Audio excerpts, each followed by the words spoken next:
स्वः तत्सवितुर्वरेण्यं भर्गो देवस्य धीमहि धियो यो नः प्रचोदयात्। ॐ त्र्यम्बकं यजामहे सुगन्धिं पुष्टिवर्धनम् उर्वारुकमिव बन्धनान् मृत्योर्मुक्षीयमामृतात्। ॐ सहना भवतु सहनौ भुनक्तु सह वीर्यं करवावहै तेजस्विनावधीतमस्तु मा विद्विषावहै। ॐ असतो मा सद्गमय तमसो मा ज्योतिर्गमय मृत्योर्मामृतं गमय।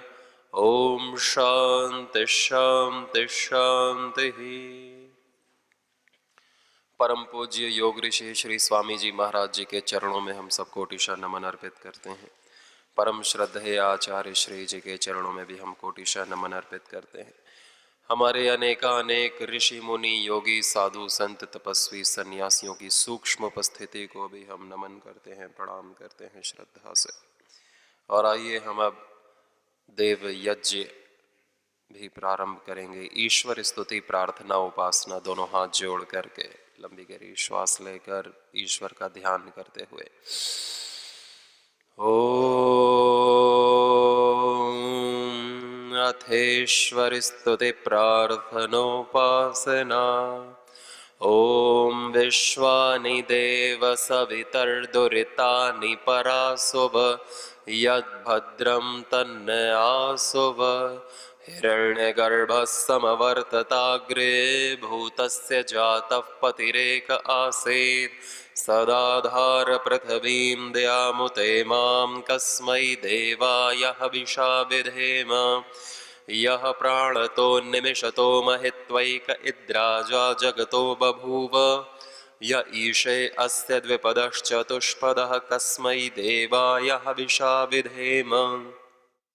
यः प्राणतो निमिषतो महित्वैक इद्राजा जगतो बभूव। य ईशे अस्य द्विपदश्चतुष्पदः कस्मै देवाय हविषा विधेम। य आत्मदा बलदा यस्य विश्व उपासते प्रशशं यस्य देवाः।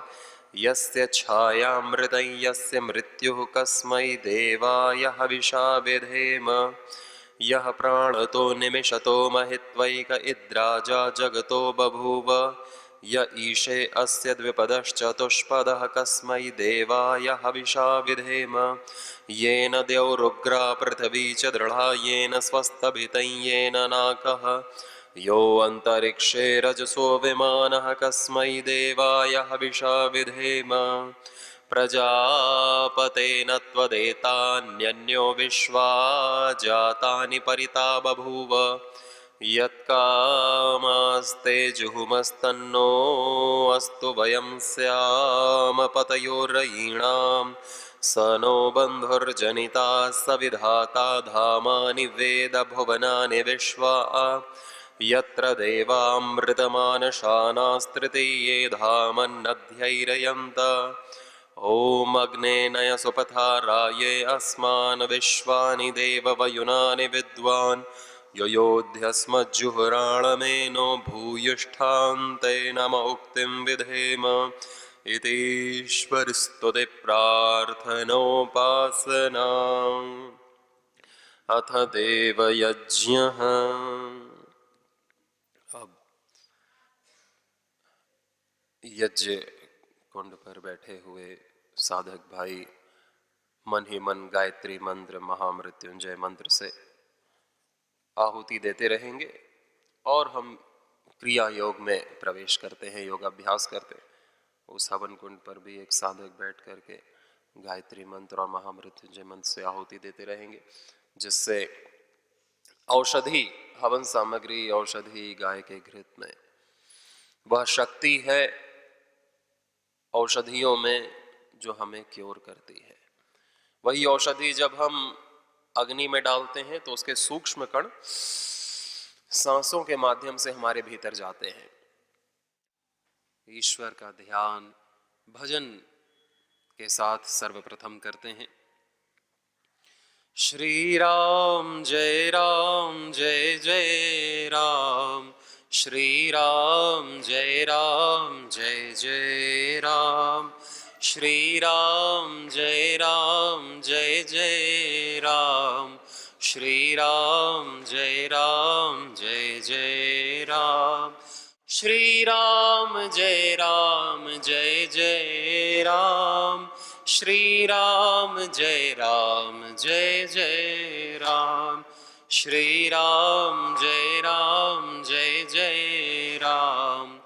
श्री राम जय जय राम, श्री राम जय जय राम,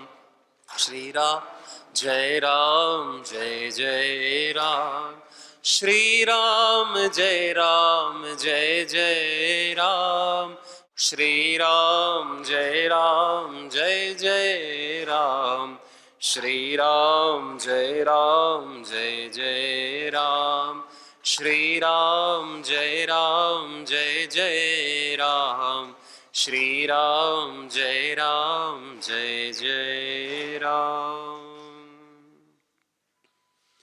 2 मिनट ध्यान करेंगे हम। ध्यान मुद्रा में आँखों को हल्के से बंद करके कमर गर्दन सीधी, लंबी गहरी श्वास, पूरा ध्यान अपने श्वासों पर। प्राणस्येदं वशे सर्वं त्रिदेवे यत् प्रतिष्ठितं, मातैव पुत्रान् रक्षस्व श्रीश्च प्रज्ञां च विदेहि नयते। एतदालम्बनं श्रेष्ठम् एतदालम्बनं परम्, एतदालम्बनं ज्ञात्वा ब्रह्मलोके महीयते। ओंकारे विदं सर्वं यद्भूतं यच्च भाव्यं यच्च त्रिकालातीतं तदपि ओंकारेव।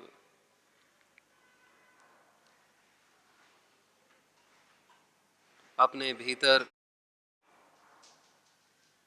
और अपने बाहर सर्वत्र ईश्वर की ही अनुभूति करना।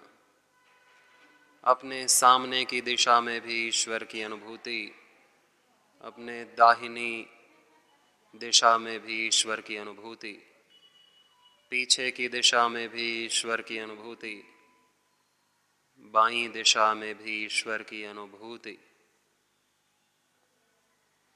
नीचे की दिशा में भी ईश्वर की अनुभूति, ऊपर की दिशा में भी ईश्वर की अनुभूति।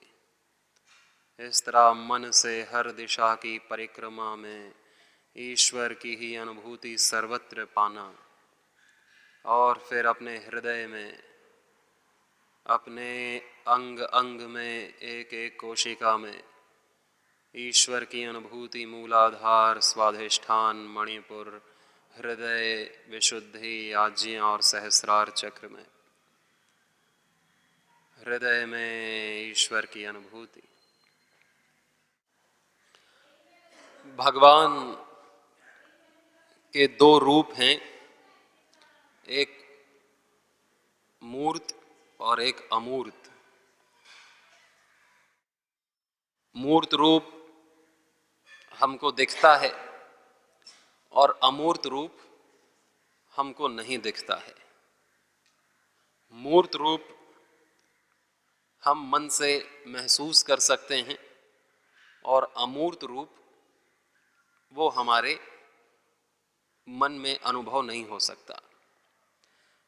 मूर्त रूप इंद्रियों के द्वारा अनुभव में लाया जा सकता है, अमूर्त रूप इंद्रियातीत है, मनःतीत है, इंद्रियातीत है, कल्पनातीत है।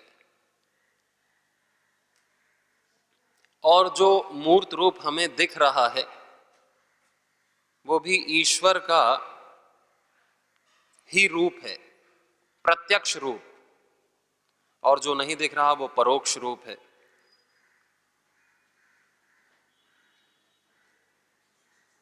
अब जो रूप हमको ईश्वर का दिख रहा है, हम उसी रूप की सेवा कर सकते हैं। जो रूप हमें नहीं दिख रहा उसकी हम सेवा भी नहीं कर सकते।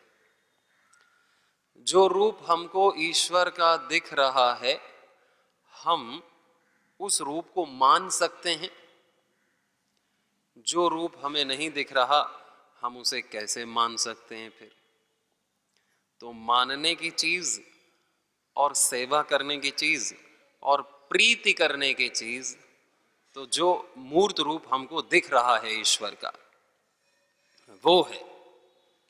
जो ईश्वर खुद बना है, ये मूर्त जगत ईश्वर से ही निर्मित है। ईश्वर ही इसका मेकर है और मैटर भी ईश्वर ही है। इसका उपादान कारण और निमित्त कारण दोनों ईश्वर है। यानी जिसने बनाया और जिससे बना, वो दोनों ही ईश्वर है। अब एक ईश्वर होता है मनुष्य का बनाया हुआ, कि मनुष्य ने कोई मूर्ति बनाई या मनुष्य ने कोई कल्पना की कि भगवान ऐसा होता होगा, ऐसा होता होगा, अपनी बुद्धि से उसका रूप गढ़ा मनुष्य ने। अब उसमें ईश्वर की हम किसी भी रूप में भावना तो कर सकते हैं, क्योंकि सारे ही रूप ईश्वर के हैं, सारे ही नाम ईश्वर के हैं। तो हम ईश्वर की भावना किसी भी रूप में, किसी भी नाम में कर सकते हैं, जिसमें भी हमारी श्रद्धा हो। लेकिन जो असल में वेद में ईश्वर का विराट रूप दिखाया गया है, उसमें कहा कि ईश्वर के अलावा कोई वस्तु है ही नहीं, ईश्वर ही है, ईश्वर ही है, उसके अलावा कुछ नहीं। तो जो ईश्वर पर विश्वास करते हैं, क्योंकि ऋषि मुनियों ने बताया है कि ईश्वर है, गुरु ने बताया है ईश्वर है, जिसे हमने देखा नहीं, केवल सुना सुना है, उस सुने हुए पर विश्वास करना, यही भक्ति है। सुने हुए पर विश्वास करने का सामर्थ्य भगवान ने मनुष्य को दे रखा है कि तुम विश्वास कर सकते हो। बहुत सारी चीजें हमने देखी तो है नहीं, लेकिन हम विश्वास करते हैं। इसी प्रकार ईश्वर सर्वव्यापक है, ईश्वर सबका है तो मेरा भी है, सब जगह है तो यहां भी है, हर समय है तो अभी भी है, मेरा है, मेरे भीतर है, सबके भीतर है तो मेरे भीतर भी है। तो ईश्वर की भावना करने के लिए हमें कहीं जाना पड़ता है क्या? ईश्वर की भावना तो कहीं भी, कभी भी और किसी पर भी हम कर सकते हैं, और हमको सब पर ही करनी है। किसी एक जगह करेंगे तो बाकी जगह नहीं हो पाएगी ना, कि हम केवल मंदिर मंदिर में ही आध्यात्मिक रहेंगे तो फिर बाहर क्या होंगे, अनआध्यात्मिक। हम किसी एक मूर्ति में ही करेंगे ईश्वर की धारणा, तो बाकी मूर्तियां, उसमें अनीश्वर की धारणा होगी। बाकी जो भगवान की बनाई हुई मूर्तियां हैं, उस पर भी द्वेष होगा, राग होगा। ये सब तो ईश्वर की बनाई हुई मूर्तियां हैं। तो हम अपनी उपासना को उसका और विस्तार करें, कि हमारी, जैसे भगवान सर्वव्यापक है, विस्तृत है, वैसे ही हमारी भगवान की धारणा, हमारी मान्यता, हमारी भक्ति भी विस्तृत हो, हमारा प्रेम भी विस्तृत हो। क्योंकि ऐसी कोई भी जगह शेष नहीं है जहां ईश्वर ना हो, जहां उसकी धारणा भावना ना की जा सके। हम सब में देख सकते हैं उसको, और उसमें सबको देख सकते हैं। यस्मिन् सर्वाणि भूतानि आत्मैवा भूद विजानतः तत्र को मोहः कः शोकः एकत्वम अनुपश्यते। ईशोपनिषद में कहा है कि जो सबको ईश्वर में और ईश्वर को सब में देखता है, फिर उसके जीवन में कैसा शोक, कैसा द्वेष, कैसा राग, कैसी घृणा, वो करेगा किससे? वो गलत सोचेगा किसको? तो ये चीजें खत्म हो जाती हैं, मेरा तेरा खत्म हो जाता है, बाउंड्री मेरी और दूसरे के बीच की खत्म हो जाती है, अहंकार खत्म हो जाता है जब हम ऐसे ईश्वर की भक्ति करते हैं जैसा ईश्वर की व्याख्या वेदों में कही है, ऋषियों ने कही है। नहीं तो हम ईश्वर में भी बंटवारा कर देते हैं। हमारी बुद्धि ही कितनी है कि ये भी भगवान, ये भी भगवान, ये बड़ा, ये छोटा, ये मानता है, ये नहीं मानता है। जो हमारी बात माने वो मेरा भगवान, और जब तक माने तब तक भगवान, नहीं तो हमारे किस काम का, साइड में दूसरा है। बहुत हमारे पास विकल्प हैं, ऑप्शन हैं भगवान के भी। तो मूढ़ों का भगवान भी वैसा ही रहेगा। तो हमको सच्ची उपासना के लिए सच्चे ईश्वर का ज्ञान तो होना चाहिए ताकि हम भक्ति सच्ची कर सकें। नहीं तो भक्ति भी गलत होती है, गलत चीज की गलत भक्ति, उसी को तामसिक भक्ति कहते हैं। तामसिक भक्ति कि बिना ज्ञान के ही किसी की भी भक्ति चल रही है, किसी मजार की ही भक्ति चल रही है, किसी मरे हुए आदमी की ही भक्ति चल रही है, प्रेत की ही भक्ति चल रही है।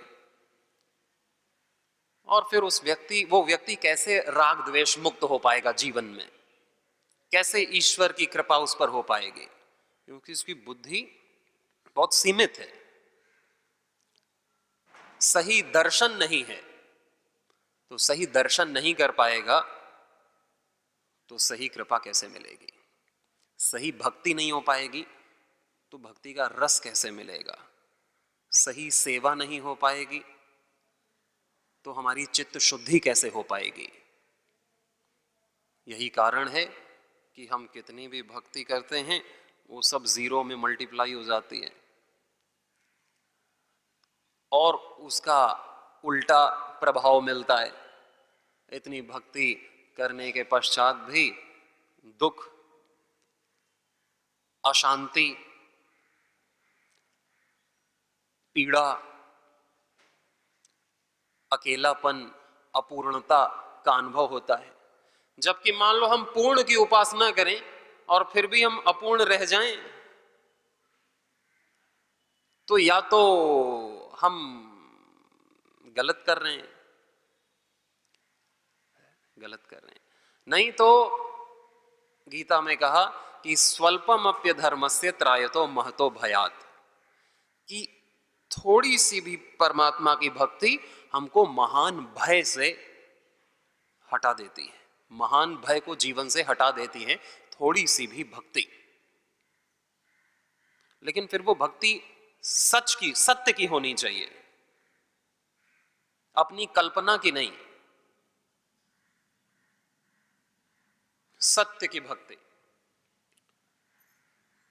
जैसे थोड़ा सा भी सूर्य का प्रकाश हमको रोशनी देगा कि नहीं, लेकिन फिर वो सच में सूरज ही होना चाहिए। तो थोड़ा सा भी सूर्य का प्रकाश पूरे घर को उजाला दे देगा, हमको विटामिन डी देगा, उष्णता देगा। तो सत्य की भक्ति हमें करनी। लेकिन सत्य का पता कैसे चलता है? क्योंकि हर जगह ही पूजा हो रही है, कहीं किसी की, कहीं किसी की, कहीं किसी की। हर जगह ही भक्ति हो रही है, हर जगह ही कथा हो रही है, हर जगह ही भीड़ आ रही है, हजारों की लाखों की। हम सोचते हैं जहां ज्यादा भीड़ वहीं सत्य है। तो भीड़ से सत्य का कोई लेना देना नहीं है। सत्य का पता, कंफ्यूज नहीं होते क्या हम कि हम कहीं भी चले जाते हैं, यहां भी भीड़ है तो यहां भी चले जाओ, वहां भीड़ है तो वहां भी चले जाओ। कभी कंफ्यूजन नहीं होती कि क्या सत्य है, ये है कि वो है कि वो है कि वो, मैं फंस तो नहीं रहा गलत जगह कहीं? नहीं, भक्ति तो सबसे श्रेष्ठ चीज है। भक्ति तो दुनिया की सबसे श्रेष्ठ चीज है। और ईश्वर तो क्या कहें, तो कंपैरिजन ही नहीं है कि हम उसे कह सकें कि भाई ये सर्वश्रेष्ठ है। सर्वश्रेष्ठ तो तब कहा जाता है जब दो के बीच में कंपैरिजन होता है, उसका तो कंपैरिजन ही नहीं है कुछ। और हम भक्ति करते हैं मंदिर में, घर में, दूर दूर जाकर के, पहाड़ों पे, नदियों में, परिक्रमा में, क्या क्या नहीं किया आज तक हमने। तो हम कंफ्यूज होने चाहिए थे कि क्या क्या ठीक क्या गलत। जब कंफ्यूज होंगे, जब अश्रद्धा होगी, तब सत्य को जानने की पिपासा होती है। आंख बंद करके कुछ भी करने से, करते रहो करते रहो करते रहो, पूछो मत, प्रश्न मत करो, शंका मत करो, करते रहो, होगा कुछ ना कुछ। तो फिर ऐसे हमारी कैसे सत्य की खोज में हम निकल पाएंगे? सत्य की खोज में निकलने के लिए पहले असत का तो पता चले कि जो मैं कर रहा हूं वो असत है। क्योंकि श्रद्धा तो तामसिक चीजों पर भी हो जाती है। गीता में कहा है कि श्रद्धा त्रिविध होती है, राजसिक, तामसिक और सात्विक। ये नहीं कि श्रद्धा कहीं भी कर लो कल्याण ही करेगी। आदमी गलत जगह श्रद्धा करेगा तो मरेगा, फंसेगा, दुख पाएगा। सब चीजें तीन प्रकार की होती हैं। आहार अच्छा है शरीर के लिए, लेकिन कौन सा? सात्विक आहार अच्छा है। अब तामसिक आहार लेगा, राजसिक आहार लेगा तो खराब है। इसी तरह भक्ति, श्रद्धा, ये तीन प्रकार की है। हम ऐसी श्रद्धा करें गलत चीज पर और शास्त्रीय चीज पर तो तामसिक है। ऐसी भक्ति करें कि उसमें हम दूसरे का नुकसान चाहें तो तामसिक भक्ति है। ऐसी भक्ति करें कि अपने सुख के लिए केवल भक्ति करें, अपने सुख के लिए भक्ति करें, वो राजसिक भक्ति है। और जब हम ईश्वर के सुख के लिए भक्ति करते हैं तो सात्विक भक्ति है। सबके कल्याण के लिए भक्ति करते हैं, सर्वे भवन्तु सुखिनः, तो कौन सी भक्ति है? सात्विक भक्ति है। तो हमें असत पर अश्रद्धा करनी होती है। असत क्या है यह पहचानना बहुत आसान है। जो सबका नहीं है वो असत है। ऐसा ईश्वर हो ही नहीं सकता जो सबका ना हो। जो सबके लिए नहीं है वो ईश्वर नहीं है। वो ईश्वर हो ही नहीं सकता जो सबके लिए ना हो, क्योंकि सब तो उसी की संतान है ना। बंटवारा तो धरती पर आकर के होता है कि ये उस जात का, ये उस धर्म का, ये उस मजहब का। पैदा होने की प्रक्रिया मुसलमान की अलग है क्या और हिंदू की अलग है? शरीर, अन्न, जल, धरती, कर्म फल व्यवस्था, आना जाना रास्ता वही है। नीचे खींची है लाइन, अब ऊपर से कोई नीचे लाइन खींच दे, खेत बना दे, और ऊपर से कोई गेहूं के दाने बिखराए भगवान, तो कोई दाना कहीं पड़ेगा, कोई कहीं पड़ेगा। लाइन तो नीचे खींच रखी है, उसने थोड़ी इधर इधर करके डाला है, उसने तो डाल दिया है उगो। अब कहां उगोगे वो तुम्हारे कर्मों के अनुसार है। और हमारा सौभाग्य है कि हम हिंदू वैदिक सनातन आर्ष सत्य परंपरा में उगे हैं। ये हमारा सौभाग्य है। हम ऋषियों की परंपरा में उगे, हम वैदिक परंपरा में, हम सत्य, योग, यज्ञ, आयुर्वेद की परंपरा में हम उगे हैं। इतनी महान परंपरा में हम उगे हैं, यह हमारा सौभाग्य है। लेकिन ये सौभाग्य को भुनाना ये नहीं कि फिर आंखों में पट्टी बांध लेना, आंख का कान खुले रखना, नहीं तो आदमी किसी भी परंपरा में फिर बहक तो जाएगा ही। अगर सत्य, क्योंकि केवल परंपरा में पैदा हो, ब्राह्मण के घर पैदा हो जाने से तो व्यक्ति ब्राह्मण नहीं बन जाएगा। भाई ये ब्राह्मण के घर में पैदा हो गया, अब ये ब्राह्मण ही बनेगा, वो मूर्ख भी बन सकता है। और ये शूद्र के घर में पैदा होती तो शूद्र ही रहेगा, वो महान ऋषि बन सकता है, क्योंकि सबकी अलग अलग जीवन है। ये नहीं कि हम इस परंपरा में पैदा हो गए तो हम ऋषि बन जाएंगे, अब हम मूढ़ नहीं हो सकते। हम गजब के ही हैं। जन्म से, जाति से कोई महान बनता है क्या? संभावनाएं जरूर रहती हैं महान बनने की। अच्छी जगह पैदा हो गया, धर्मात्माओं के यहां, महात्माओं के यहां, यजमानों के यहां, तो संभावना तो रहेगी ही, संस्कार अच्छे मिल सकते हैं। लेकिन संभावना को फिर हमको भुनाना होता है सही दिशा में चल करके। नहीं तो ऋषियों ने तो सत्य की भक्ति की और सत्य को प्राप्त किया। अब ऋषि ही तो बताएगा क्या सत्य है, और हम ऋषियों को पढ़े ना। वेद सबसे ऊंचे ग्रंथ हैं इस आर्य परंपरा के, हम वेद को जाने ना, श्रीमद् भगवत गीता को पढ़े ना,